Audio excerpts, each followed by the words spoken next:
Shalom y bienvenidos a Via Hafta Yisrael, una frase hebrea que significa amarás a Israel. Esperamos que se queden con nosotros durante los próximos 30 minutos, ya que nuestro maestro, el Dr. Baruch, nos compartirá una enseñanza expositiva de la Biblia. El Dr. Baruch es profesor titular del Instituto Sera Abraham, con sede en Israel. Aunque todos los cursos del instituto se imparten en hebreo, el Dr. Baruch se complace en compartir este video semanal en inglés con doblaje al español. Para más información, por favor, visítenos en amarasisrael.org. Aquí está Baruch y la lección de hoy. Muchas veces la gente teme a la soledad. Y muchas veces, cuando caminamos en obediencia en este mundo, andamos solos. ¿No es así? Muchas veces es un acto muy solitario ser fieles a Dios. De hecho, mientras nos acerquemos más a los últimos días, y sinceramente creo que ya estamos cerca, hay señales proféticas que indican que estamos acercándonos más a este último tiempo. Esos eventos preparativos se llevarán a cabo con el fin de alistarnos para el fin de esta era. Y afirmarnos en la fe podría significar afirmarnos en la soledad. El escritor de Hebreos quiere que recordemos una verdad muy importante. Y con esto dicho, toma tu Biblia y busca conmigo el libro de Hebreos, capítulo 12. Este primer verso del capítulo 12 debería ser familiar. Es probablemente uno de los versículos más famosos dentro de la epístola entera de Hebreos. Lo sabrás cuando lo escuches. Mira conmigo el capítulo 12, versículo 1. Él acaba de hablar de todas estas personas de fe, regresando al tiempo de Abel y Hanoc y Abraham, Yitzhak, Jacob y muchos otros, Moisés, Josué, Rahab y más. Lo que dice es esto: por tanto, considerando a todas estas personas y especialmente lo que aprendimos al final del capítulo 11, que mi fe puede impactar a otros por la eternidad, si yo digo no a los premios de este mundo y aguardo por los premios del reino de Dios. Si tienes mentalidad de reino, no vas a desear las cosas de esta vida, no. Tú preferirás recibirlas en el reino de Dios, porque esas bendiciones son por la eternidad y no solo para esta era. Y a la luz de esto, nota lo que dice: por tanto, nosotros, teniendo una gran nube de testigos rodeándonos. ¿De qué está hablando?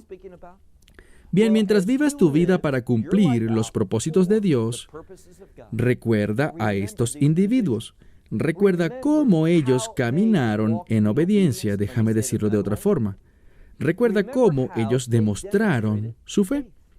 Y cómo Dios tomó en cuenta esas cosas, cómo se movió en sus vidas, cómo fueron capaces de conquistar reinos, cómo fueron capaces de hacer huir, de hacer retroceder a sus enemigos. Todas las cosas que fueron capaces de hacer. Tenemos esta gran nube de testigos que nos rodean. Siendo este el caso, la pregunta es: ¿cómo debemos responder? Y eso es exactamente lo que veremos en esta porción de la Escritura. Miremos la segunda mitad del verso 1, dice: dejando de lado cada peso. Ahora, ¿de qué está hablando cuando dice todo peso?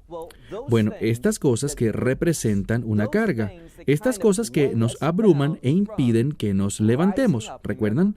La Biblia dice que nuestro llamado es un llamado hacia arriba. He mencionado en muchas ocasiones que cuando caminamos en obediencia, cuando demostramos fe, cuando confiamos en Dios, cuando ponemos en práctica su palabra, ascendemos espiritualmente. ¿Y cuál es el resultado de eso? El resultado de eso es que tendremos una mejor perspectiva. Veremos las cosas más y más como Dios las ve. A Satanás no le gusta eso. Entonces Satanás buscará abrumarnos con cosas. Por eso dice, dejando de lado esas cosas, y nota que hay otra frase que nos da mucha claridad para entender cuáles son las cosas que nos abruman, porque continúa en el verso 1 y dice, los pecados que tan fácilmente nos enredan. Entonces, ¿qué nos está abrumando? Nos abruman varias cosas, pero aquí está el problema. Cuando estamos atados al pecado es cuando nos enredamos. ¿Y qué pasa? Estamos abrumados, enredados y no podemos movernos hacia donde Dios quiere que vayamos. Entonces dice, deja estas cosas aquí a un lado, aléjate de estos pecados que te pueden enredar, abrumar y haz ¿qué? Bueno, aquí dice, con el fin de que, mediante la perseverancia. Entonces, cuando le doy la espalda a estas preocupaciones del mundo que nos agobian, cuando me arrepiento de estos pecados que tan fácilmente nos enredan, ¿qué sucede? Eso me da perseverancia, de modo que pueda correr la carrera que está delante de mí. ¿Por qué utiliza esta analogía correr una carrera? Por dos razones. Correr una carrera requiere preparación. Correr una carrera requiere que tú tengas un conocimiento sobre la pista, de modo que puedas prepararte correctamente, que puedas programar tu ritmo de modo que sepas cómo correr sabiamente. Porque si corres tontamente, no correrás en una forma que te permita alcanzar el premio. Pablo dice en otro pasaje, corre la carrera de modo que puedas ganar el premio. Aquí el autor de Hebreos, retomando la idea, nos dice que debemos correr con perseverancia la carrera que Dios ha puesto ante nosotros. Y luego mira el verso 2.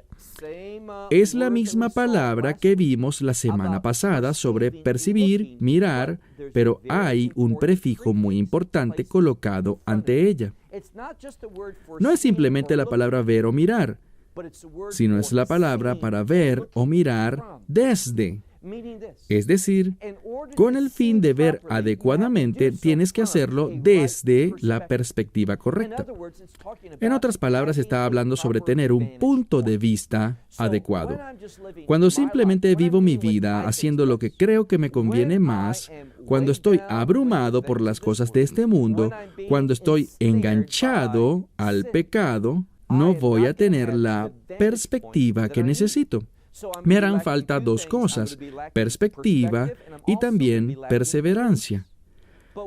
Pero cuando me alejo de las cosas de este mundo, cuando me arrepiento del pecado, voy a recibir perseverancia, voy a correr la carrera y lo haré desde un punto de vista correcto.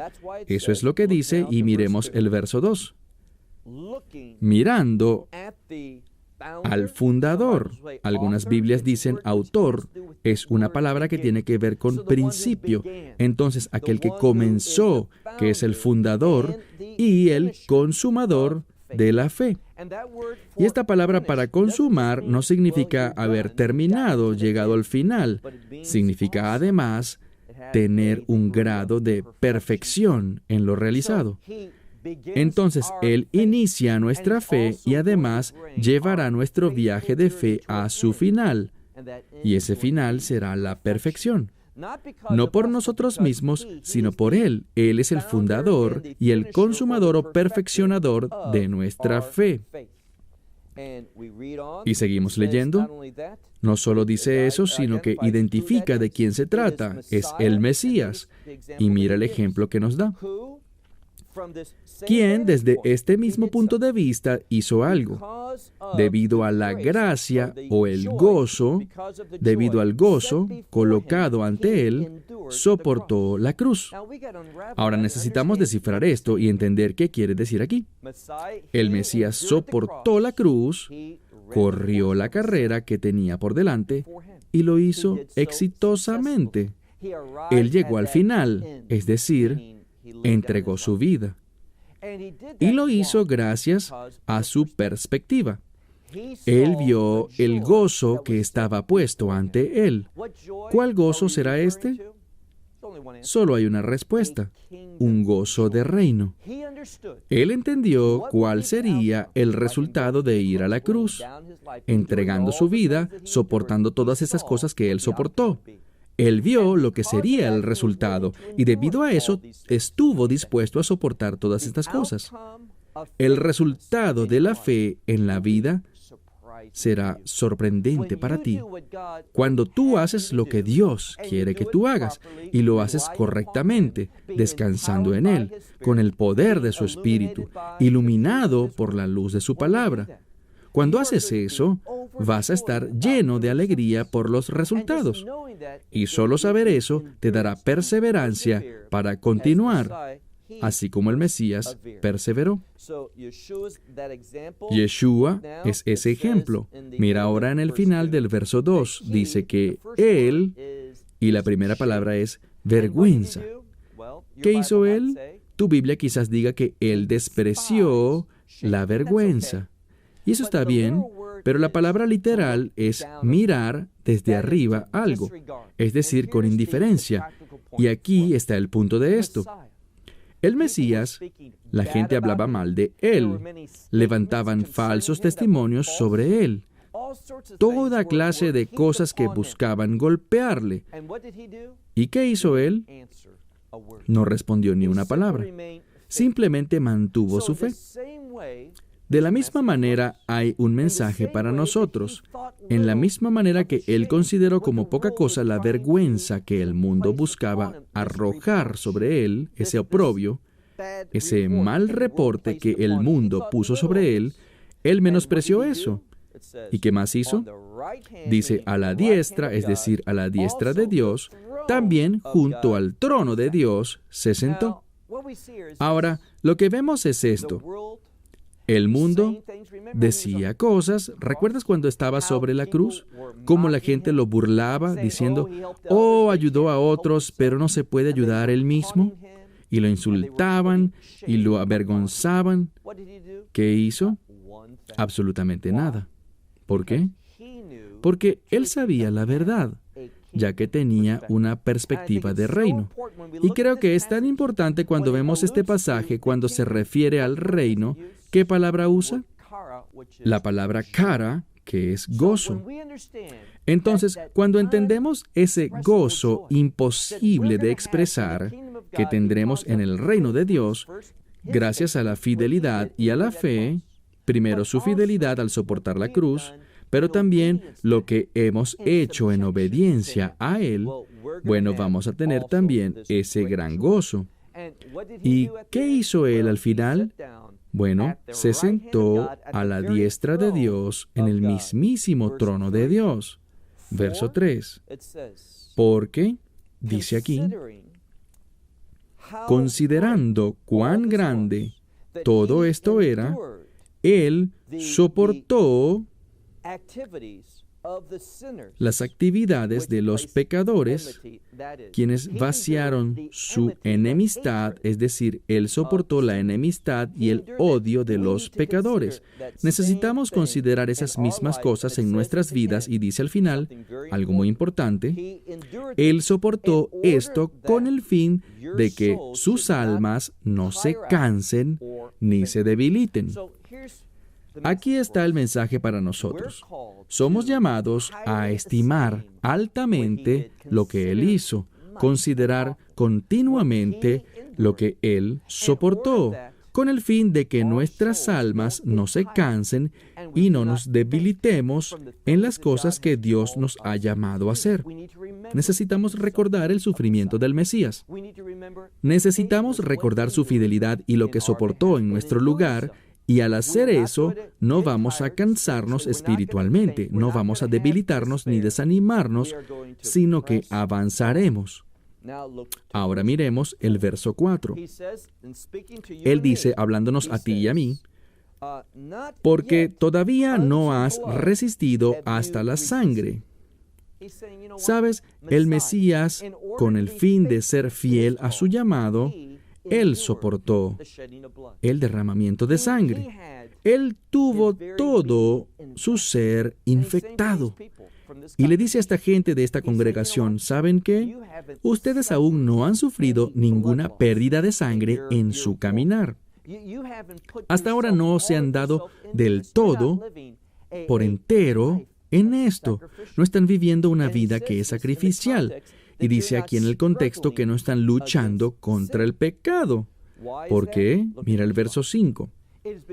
es debido a que olvidamos nuestra posición en el Mesías. El verso 5 tiene una hermosa promesa adjunta a él.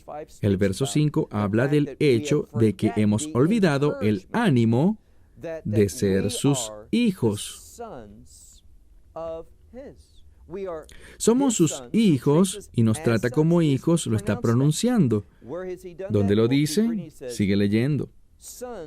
Dice, hijos de mí, mis hijos, y dice, no desprecien o menosprecien la disciplina del Señor. Entonces, con el fin de crecer, nosotros seremos disciplinados. Debemos entender esto de dos maneras. Primero, somos disciplinados por nuestro Padre Celestial cuando desobedecemos, cuando nos movemos de manera impropia, cuando hacemos cosas que no debemos hacer. Pero además, fíjate en algo, y es que cuando hacemos lo correcto, seremos perseguidos por el mundo. Y ambas cosas tienen un resultado positivo. Porque nos impactan, nos conforman, nos hacen ser conformes a la semejanza del Mesías, comportarnos como Él. Así que, una vez más dice, hijo mío, no menosprecies o no desprecies la disciplina del Señor, ni desmayes ante su reprensión. Cuando Él te regaña, cuando trae sobre ti una reprensión por algo que hiciste, no te desanimes por eso. No desmayes por eso. Sigue diciendo en el verso 6, porque a quien Dios ama, disciplina. Y en los siguientes versos hablaremos sobre cómo entender esto desde la experiencia de nuestra propia niñez.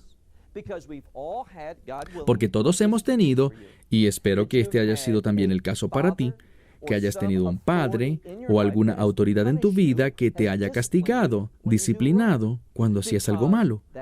Porque ese castigo, esa disciplina es debido a que te ama, y con el fin de que hagas lo correcto y lo mejor para ti.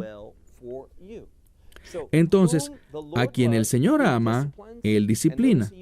Y nota que usa otra palabra, una palabra para herir a alguien, azotar a alguien, una palabra intensa para castigo. Él hace esto a cada hijo que ha recibido.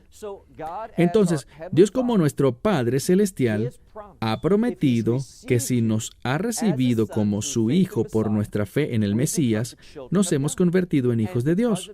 Y debido a eso, Él nos disciplinará a veces muy severamente. Pero no es una disciplina que parte de la rabia, sino que surge del amor. Porque a quien el Señor disciplina, también azota a cada hijo que ha recibido, verso 7, si la disciplina tú soportas o te sujetas, Dios se referirá a ustedes como hijos. Entonces, si te sometes a su autoridad, Dios te tratará como a un hijo. No desprecies estas cosas. No te enojes cuando las enfrentes, porque Dios está actuando como un justo Padre Celestial. Y su disciplina, si la recibimos y permitimos que opere a través de nosotros, tendrá implicaciones de reino. Nos ayudará a desarrollar un carácter de reino y causará que heredemos bendiciones celestiales. Avancemos ahora hasta el verso 7. En la última parte dice, porque ¿qué hijo hay a quien su padre no discipline? ¿Verdad? Entonces dice aquí que toda persona como hijo recibe la disciplina de su padre. Verso 8. Pero si no es disciplinado, y además dice, de la cual ustedes y yo hemos sido partícipes, está dándonos una situación hipotética. Si hay alguien que no recibe disciplina, es resultado de que ellos son, literalmente dice, ustedes son ilegítimos y no hijos. Es muy importante que analicemos esta última parte. Lo que dice es esto: si nos sometemos y soportamos la disciplina de nuestro Padre Celestial, Él nos recibirá y tratará como hijos. Porque a todo aquel que es hijo, su Padre lo disciplina. Luego dice, pero si ustedes no tuvieran esta disciplina, y sabemos que no es el caso porque somos todos partícipes de ello, pero si fuéramos, y aquí está la situación hipotética, el resultado sería que ustedes son, ¿qué? Y usa esta palabra, ilegítimos. Es una palabra muy fuerte, manzerim en el lenguaje hebreo. Esto es griego y usa una palabra distinta, pero lo que dice es que si alguien nace fuera del matrimonio, por esa razón, como no hay pacto matrimonial, sin pacto no hay obligación de ese padre. No la había bajo la ley de entonces y no hay obligación de padre. ¿Por qué es esto? La mujer debería tener un documento de matrimonio. Con ese documento, todos sus hijos pertenecen a su esposo. Él está obligado, pero sin ese documento matrimonial, él no tiene obligación. Entonces, esos niños no tienen un pacto que los proteja. Y dice que si Dios no te disciplina, si Él no está poniendo su castigo sobre ti, cuando te mueves fuera de su voluntad, bueno, si ese no es el caso, entonces tú no tienes una relación bajo pacto. Tú no estás vinculado o no naciste en una relación de pacto y como resultado eres un ilegítimo y dice no hijo. ¿Por qué dice que no son hijos? Bueno, el término hijo muchas veces en la escritura tiene que ver con heredero. Entonces aquí dice no vas a recibir una herencia. Verso 9 dice, entonces aquellos que tienen padres terrenales reciben disciplina. ¿Y qué hacen? Bueno, esos que tienen padres terrenales que los disciplinan, dice, ellos los reverencian. Por tanto, ¿cuánto más entonces deberíamos someternos al Padre de los Espíritus y vivir? ¿Qué está diciendo? Dice que todos tenemos padres terrenales, ellos nos castigan, ¿y qué pasa? Hablamos aquí de que el mejor ejemplo es con un niño pequeño, porque estamos hablando de una disciplina física. Lo que quiero compartir contigo tiene que ver con darle una nalgada física a un niño. Y eso debe ser hecho cuando el niño es muy, muy pequeño. ¿Por qué? Bueno, cuando los niños están pequeños, una nalgadita como esta no le hará nada grave, no lo dañará. Ese azote al niño de 1 año y medio, 2 años, 3, 4 o 5 años, cuando reciben esa disciplina, esa pequeña nalgada no los va a herir físicamente, sino que lo hará emocionalmente. Y luego de esa nalgada, luego de esa disciplina, él llora o ella llora. ¿Y qué pasa normalmente? Vuelve al Padre, y el Padre lo abraza y le refuerza su amor por él. De eso es lo que la Escritura está hablando, este tipo de disciplina cuando el niño es joven. Pero cuando el niño crece, y hablaré desde mi experiencia, yo solía ser castigado cuando era adolescente y mucho habría yo preferido una nalgada o algo, porque ya con eso se habría acabado todo, un golpe y ya. Pero este castigo, esta disciplina podría durar por días o semanas, y yo no quería eso. Pero como mis padres me amaban, ellos hacían eso. Es lo que dice la Escritura. Los padres terrenales también proveen disciplina a sus hijos por un tiempo. Y sus niños los reverencian, los reciben, les temen y luego dice, ¿cuánto más deberíamos someternos al Padre de los Espíritus? Está diciendo que Él es el Padre de toda la creación, incluso el reino celestial. Él disciplina. Y el propósito de eso es para vida, que podamos encontrar vida, una manera correcta de vivir. Verso 10. Porque, volviendo a nuestros padres terrenales, porque por unos pocos días, relativamente hablando, ellos nos disciplinan de acuerdo a lo que ellos piensan o consideran que es adecuado. Pero aquí está el contraste. Recuerden que él está escribiendo a los hebreos y el punto aquí es que Con el fin de que lo podamos entender, debemos pensar cómo escribirían los rabinos. Y ellos darían lo que es conocido como Kal Vehomer, algo simple y algo más restrictivo. Entonces, si nos sometemos a padres terrenales, ¿cuánto más debemos hacerlo a nuestro Padre Celestial? Igualmente, si los padres hacen lo que piensan que es mejor, ¿cuánto más nuestro Dios, quien es omnisciente, Él sabrá lo que es mejor y qué nos traerá? Mira al final del verso 10. Dice que Él nos disciplinará para un beneficio del que seremos partícipes y es su santidad. Eso es realmente asombroso. Nosotros nos sometemos a su castigo. ¿Por qué? Tiene un impacto en nosotros. Nos conforma a ser como Él para que seamos santos. ¿Y de qué habla la palabra santo? Propósito. Vamos a reafirmar su propósito en nuestras vidas. De eso es lo que está hablando. Verso 11. Porque toda disciplina en esta edad presente no produce gozo cuando se recibe, sino en cambio es triste, pero después produce el fruto de la paz. ¿Y de qué nos habla eso? De la voluntad de Dios. Por tanto, dice, para aquellos que han sido entrenados, producirá justicia. ¿Y qué es la justicia? La justicia es un adjetivo del reino.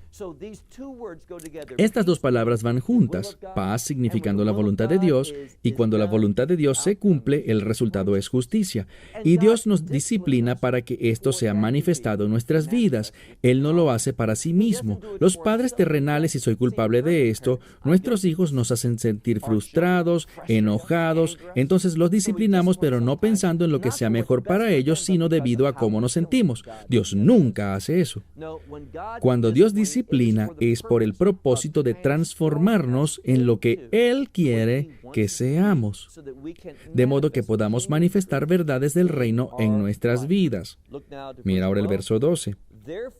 Por tanto, debido a que tenemos manos débiles y rodillas que flaquean, levantémonos y enderecemos el camino para nuestros pies, con el fin de que no quedemos cojos o torcidos, sino que en cambio seamos sanados. Eso es lo que Dios hace. Él nos disciplina de modo que seamos sanados, que no nos vayamos por el camino incorrecto, no tengamos una enfermedad espiritual que nos tuerza de donde debemos estar, sino que podamos funcionar correctamente en lo espiritual y representar la verdad del reino en nuestra vida. Eso es lo que este pasaje intenta revelarnos y enseñarnos. Es un gran pasaje para producir madurez en la vida de los creyentes. Esperamos que te hayas beneficiado del mensaje de hoy y lo compartas con otros. Por favor, haz planes para unirte a nosotros cada semana en este momento y en este canal para otra transmisión de amarasisrael.org. Para obtener más información sobre nosotros, visita nuestra web amarasisrael.org, donde encontrarás muchas otras conferencias de Baruch en forma de video. Puedes descargarlas o verlas en línea. Hasta la próxima semana. Que el Señor te bendiga en Yeshua HaMashiach, Jesús el Mesías, mientras caminas con Él. Shalom desde Israel.